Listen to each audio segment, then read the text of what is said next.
This is a walkthrough of problem 3 on exam 2 of module 4 in the book Problem Solving Guide for Electromagnetism and Optics. For the following circuit, capacitor 1 is 40 microfarads, capacitor 2 is also 40, capacitor number 3 is 20, capacitor number 4 is 20. So these are 40, these two are 20. When a battery is connected across AB, the charge on capacitor 1 is 120. What's the voltage of the battery? What's the charge separated by this capacitor? What's the voltage drop across this capacitor? Let's label the values instead of the numbers. So let's make that 40. And let's make that 40. Let's make this 20. Let's make this 20. We also know it's given that this capacitor gets a charge of 120 microcoulombs. Let's just brute force this with logic. The battery takes charge from this capacitor and puts it on this one. These two plates are the only thing the battery has access to. So if this has 120, this has to have 120. Let's put it in. So we know that. We're making progress. We can get the voltage drop across this guy. It's 120 microcoulombs across a 40 microfarad capacitor. That's 3 volts. And then we have 6 volts across this guy. It's got the same charge, but it's got half the capacitance. The charges are going to be jammed together on this guy. Capacitors 2 and 3 get this cascade of 120 microcoulombs of charge. They share it.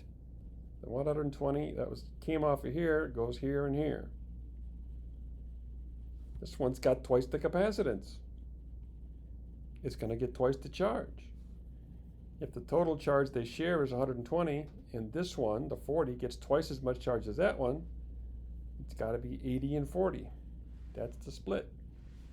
Of the 120 available, this guy gets 80, this guy gets 40.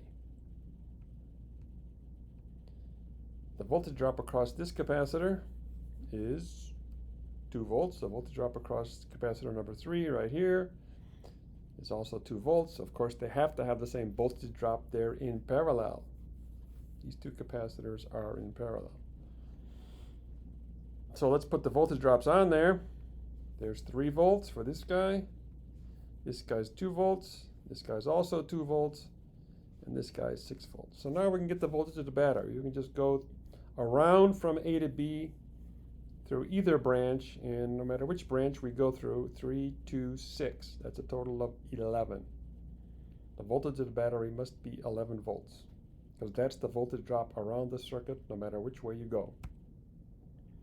Now let's do it a different way. Let's calculate the equivalent capacitance of the circuit. What capacitance does the battery think is up there?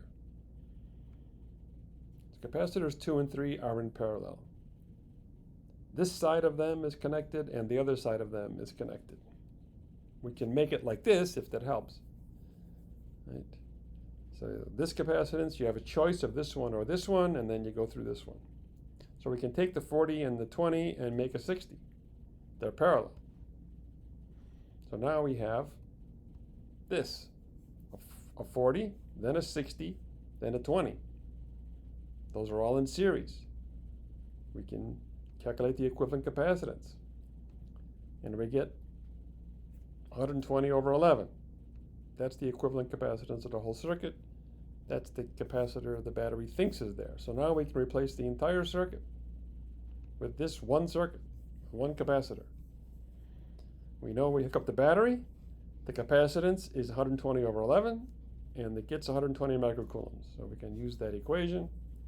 And not surprisingly, we get 11 volts for the voltage of the battery, which is the same answer we got last time. We're happy. And since we got everything we can possibly get, we can now answer B and C. What is the charge separated by capacitor number 3? That's this one. 40 microcoulombs, right? Yep. capacitor number 4, voltage drop, that's 6 volts. Now let's make sure we understand exactly what happened. There's an 11-volt battery hooked up across this circuit. Battery takes electrons from here, jams them over there. As a result, the electrons push electrons away from here. They dead end on these 2 plates. The electrons that were on these 2 plates could run over here, leaving these 2 sides positive, like that. So that's what happens. And now we can put all the numbers in. C1, 40 microfarads, capacitance. It gets 120 microcoulombs of charge, has a voltage drop of 3 volts. C2, 40 microfarad capacitor, gets 80 microcoulombs of charge, has a voltage drop of 2 volts. C3, 20 microfarad capacitor, gets 20 microcoulombs of charge, has a voltage drop of 2 volts. And finally, the last one, only 20 microfarads, has 120 microcoulombs of charge, has a voltage drop of 6 volts. So now we know everything there is to know about this circuit. That's problem 3.